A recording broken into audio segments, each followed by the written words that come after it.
So, how do you build a writing career that actually lasts? That's the question we're talking about today.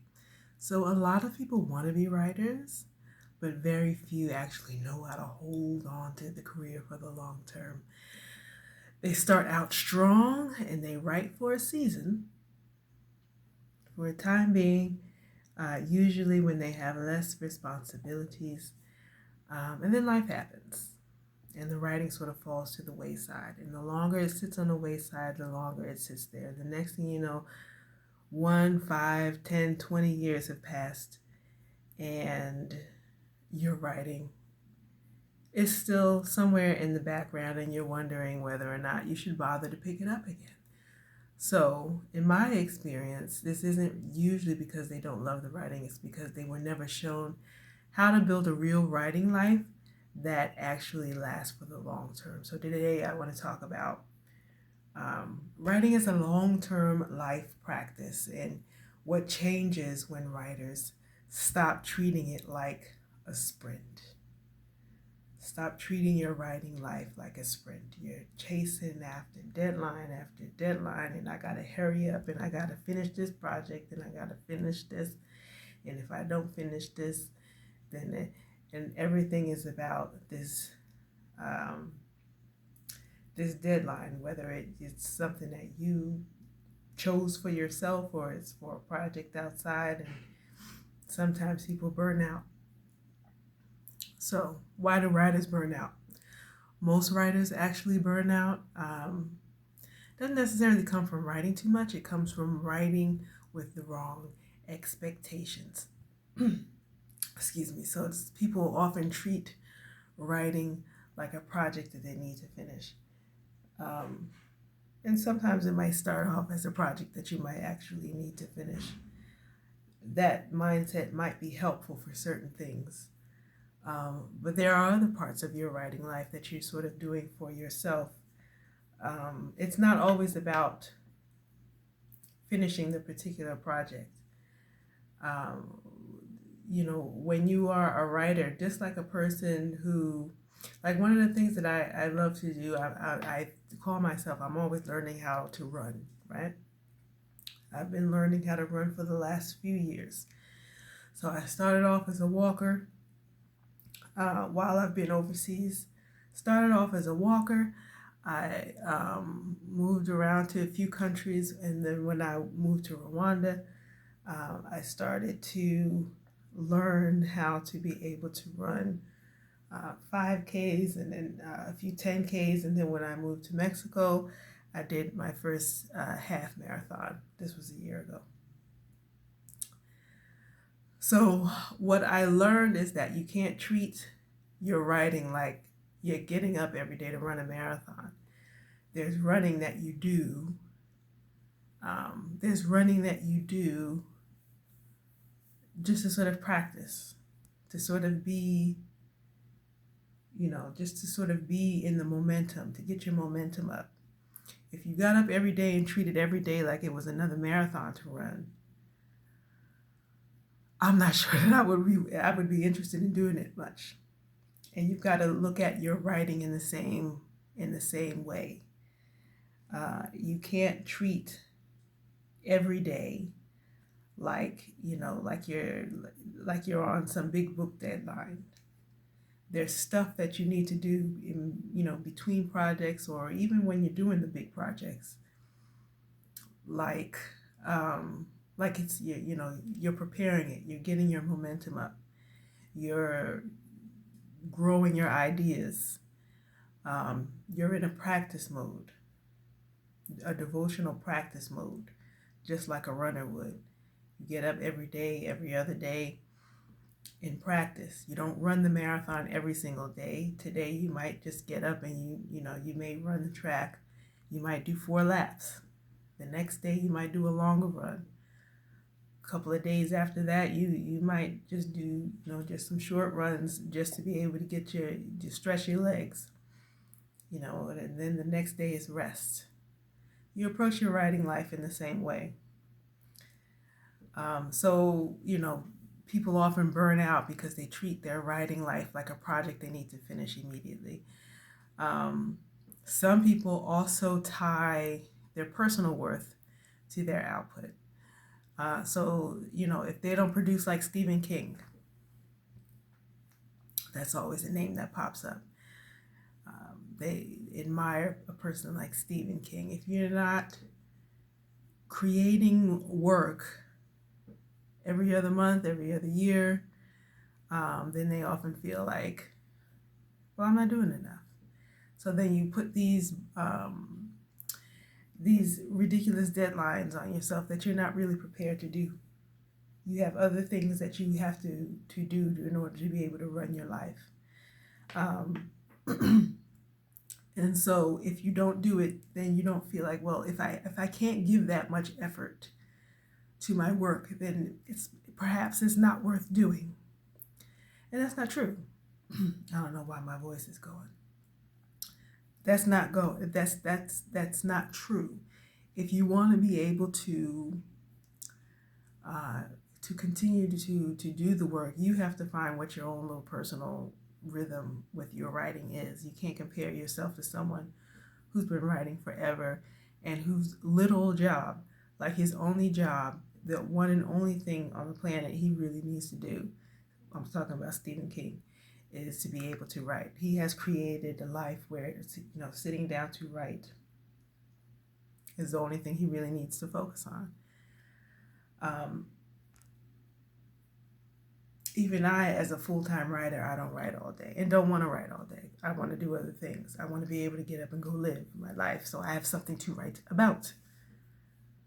Hence the name of my channel, Living a Life Worth Writing About. Expecting fast results.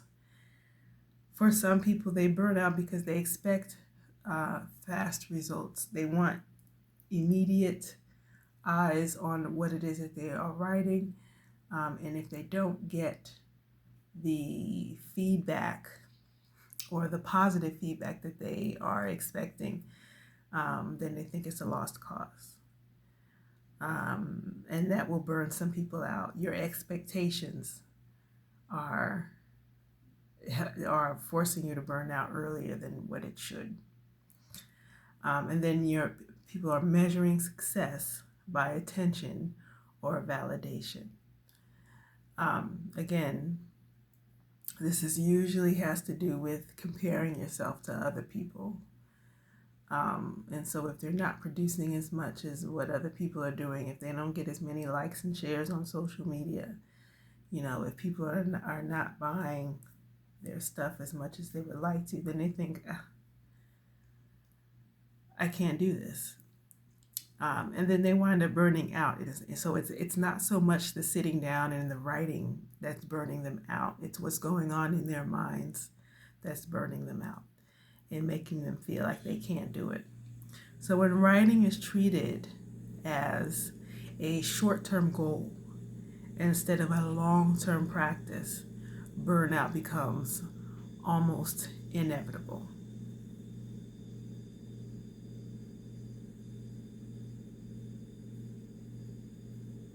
So what does the long-term writing life actually look like? A sustainable writing life often looks very different from what we're usually shown on TV. So when we see writers, when they, if you, I can't even think of any right now, but if you grew up looking at television and looking at people who are writers, they're often stressed. They got, 10 cups of coffee a day. They got some deadline. They're locked in a closet somewhere on their typewriter / computer, just pounding away, writing, short-tempered, looking like they haven't showered in days. Just looking crazy, right? But they never stop to consider that writing can actually look different depending on what your personal goal is, right? So writing can actually adapt to various seasons. They can be like literal short seasons: fall, winter, spring. Fall, winter, summer, spring. You may have more time in the summer than you do in the fall. So your writing life may actually have more spaciousness, more light, more time in the summer months. You may enjoy writing in the winter because you just like the practice of being on your couch. Maybe there's in your house or somewhere you can go where there's like a fireplace. I remember I used to go to a particular cafe in Delaware, where I have family who lived in Delaware. And in Delaware, at the cafe, there was a real fireplace. And so I love to be able to write there. And of course, the fireplace isn't running in the dead of summer, dead heat of summer. But it was just nice to, like, there's something, something cozy about, just sitting with your sweater, and you're able to just sit down, and that warmth from the fire,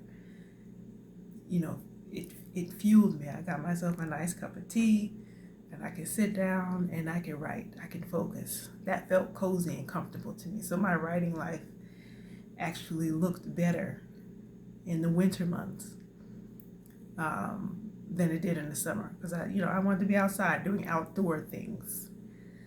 Not that I didn't write at all. I was just, I don't know, I just felt more creative in the winter. I felt like I had more space to be able to do it, but to stick with seasons can also mean season of life. So if for a lot of women who have children, don't expect to continue with the same writing life that you had from before you had children. Like if you're a first-time mom, and you have your first child, and you're getting used to a new sleep pattern, you're getting used to having this little human who depends on you 225%. You're just not going to have enough time. You're not going to have the time that you had before. And that takes time for you to be able to get used to. There's so much changing in your body, and your relationships, in the way that your brain is working, and you just don't have the time, because your time is being divided into other places, and that will change as your child grows older, right? And so for a lot of people, I meet women who have raised their children, or their children are in their late teens, and they're much more independent than they were than when they were younger, of course. And so now they have more time to be able to devote to their writing practice, and they're trying to figure out, where does it fit now that I have more time for myself before my kid goes off to college. They want to be able to have something that they could depend on, that's just for themselves.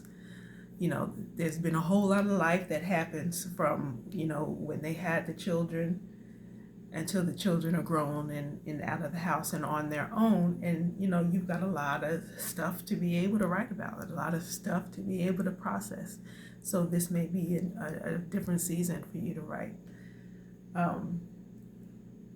I did have a professor when I was in grad school. What did she used to write? She wrote a couple of I think I want to call them graphic novels. But she wrote them when she had her children, but she would write them during her breastfeeding sessions.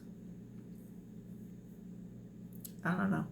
I don't have any children, so I don't really have a personal story to be able to share about that. But that amazed me when she said that. She said that that was just one of the things that she would do. She would write. And by the time she of course she had her maternity leave from the university that she was working at. And then when she would write when she was breastfeeding, And then, like, it was like by the time she came back, like a semester or two later, like the book was published. Some people can do that, but not everybody can. And nor should you feel like you have to.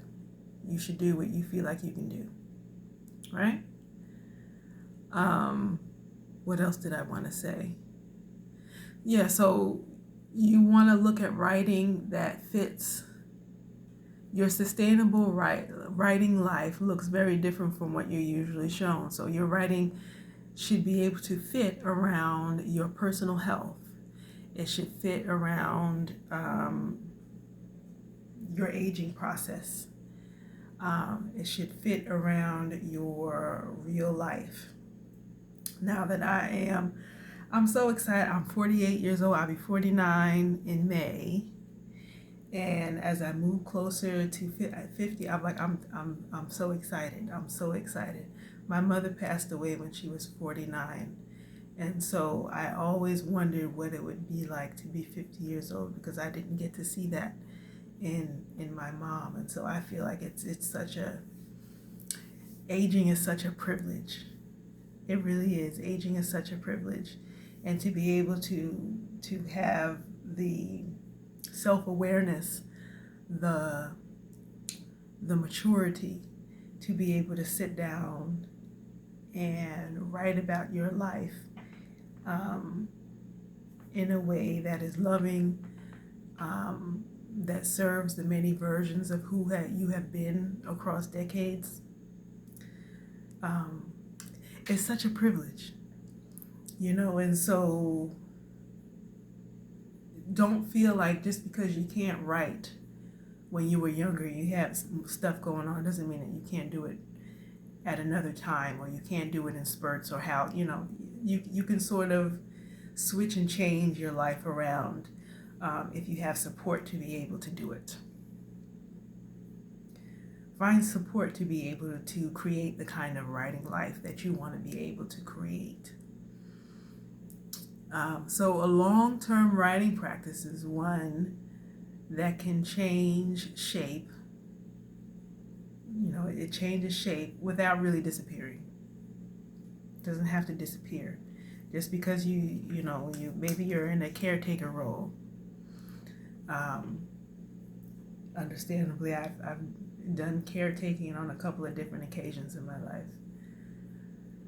So the time that you have to devote to yourself is very different, from what I have now. Like now, I've devoted the last 7 years of my life to just doing things 100% on my own, just because I'm in a season of singleness. And I like my singleness for the time being. I would like to be married again, but I would like to be able to do it properly this time. Properly. So I'm in no rush to be married, but do desire to be married. So when writing becomes part of how you live, not something how you perform, it becomes much easier to stay with. And so why does your independence as a writer, why does this matter for your sustainability? Independence for you, so when you have an independent writing career, you have independence from a rigid career path. You ever take those tests when you were younger? I think there was a test that was related to or connected to the military in some way, shape, or form. I went to a high school that was mostly African American, and they were always trying to just kick us into the military for some damn reason. I won't say rather than college, but they were trying to recruit us hard. And so you take these tests to be able to figure out whether, trying to figure out where you fit in the military or not. And so it always kind of felt like there were very few career paths. There was very few things that you could do that was demonstrated to us when as a Black child at that time. You can go to college if you want. I wanted to go to a different type of a college. It was not. It was not encouraged. People sort of told me, oh, in essence, they were telling me I wasn't smart enough, and I was not smart enough to be able to fight back. I didn't really know how to advocate for myself. So, and that's a whole different story. But what I'm saying is that when you're an independent writer, you don't have to stick to rigid career paths. There's a way for you to be able to think of your own career paths, or to be able to take what you've done in your life. Like, I really feel like I've sort of jumped around and done things. Like, I've never really stayed in any one job any more than 2 years, which is strange. Maybe not to today's generation. But certainly I'm a Gen Xer. So for a lot of people, I know people in my age group who've been in their job 5 to 10 years, which is a long time. Nowadays, the Gen Ys and the Gen Zs, child, they're lucky if they stay in a job for 6 months. Bless them. But I actually love that for them. Like, pick up the skills that you need and press on, because these jobs are not loyal. When you have an independent writing career, you have independence from constant validation, looking for other people to tell you what you can and can't do and when, and whether or not you're smart enough to be able to do a certain thing. You can just sort of give it a try, and you keep trying until it works, if you decide that that's what you want to do. And really, that's what I have done with my writing life. I've had all sorts of people from corporations who tell me, you can't write about, you can't just come into this corporation and just say that you want to be a freelancer. And I just sort of took that as a sign that was not the place for me. I just took my services elsewhere, and it's always worked.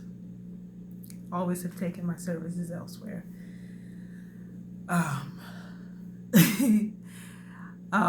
Independence from trends and urgency. Independence from trends and urgency.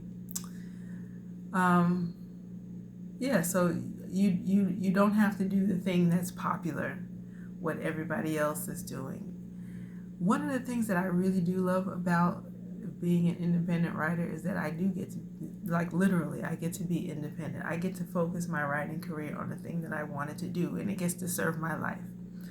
I've explained in other videos that when I started, I didn't start off doing a lot of personal writing. I was using my writing skills in service to other businesses. And that was really because I didn't have much to be able to talk about as far as my personal life was concerned yet. Because I was busy living, and then I didn't really feel like I had much to say, and so I started to do my healing work. And so when I started to do my healing work, when I moved overseas, I moved overseas in 2018, moved to Thailand, and I figured out that this is a really great space to be able to do internal healing work. I work with shamans, I work with holistic health practitioners to be able to help to change my life, my mindset, all sorts of things, right? And it's work that I continue to do 7 years later. And during this process, you go through a lot of mental changes, and in those mental changes, I feel like I've accessed a different level of creativity, so I have more to be able to say about my life and what has happened and how I have participated in these things that have happened for me, right? So I have more to be able to say now. And so when I was doing all the other stuff that I was doing, when I was writing for corporations, I just didn't do that sort of personal work. And so now my writing career is starting to change. I have a writing life that is inspired by my personal life, and this looks more like the life that I've always wanted. But I started off as, doing writing as a service to corporations. And it's worked for me because I learned a lot about marketing. You got to be a marketer when you're a writer. You can't just write from your heart and expect to be able to make money. But we'll do that in another video. So independence allows writing to serve your life rather than forcing your life to serve your writing. So how writers stay creative long term. You offer calm clarity through choosing fewer, clearer projects. You choose fewer, clearer projects, and this is something that you have to learn over time.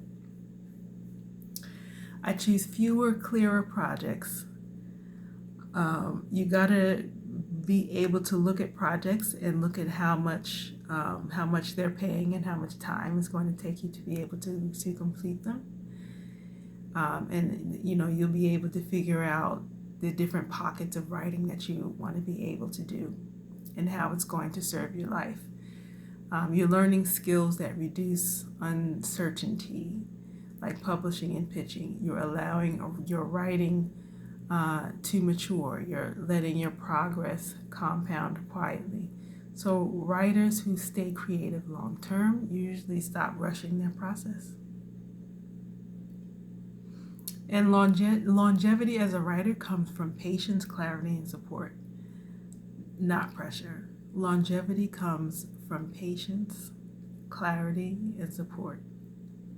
Longevity in writing comes from patience, clarity, and support. You've got to allow your writing life to unfold a little bit at a time. It coincides with the season of life that you are in, and how it is that you would like to be able to approach it. So that's the end of my video for today. If you're interested in how writers actually turn a long-term writing practice into work that circulates throughout the world, I'm actually sharing a free download. It's 5 successful magazine pitches. If that's interesting to you, go to the description box and click the link, put in your name and your email address, and you will get 5 successful magazine pitches. I have written for places like Essence Magazine, I have written for Business Insider, I have written for, who else? AARP, the magazine, as well as Sisters from AARP, and a few other places that I have written. And I actually just signed a contract to be a recurring contributing writer to Parents Magazine. Go figure. Child, I ain't a parent at all. But my first assignment is I'm writing about my experience of being an aunt. I'm very excited. So again, if you want to look at the 5 magazine pitches, what I do is I give you the 5 pitches, and each pitch is followed by the actual link to the article that it corresponds to. So you get to see the difference between what the pitch looks like, and then you can look at what the actual magazine article looks like. And I do this because I want you to know that this is actually doable. This is doable. You can do this. I don't care what you look like, how old you are. You just gotta want to write.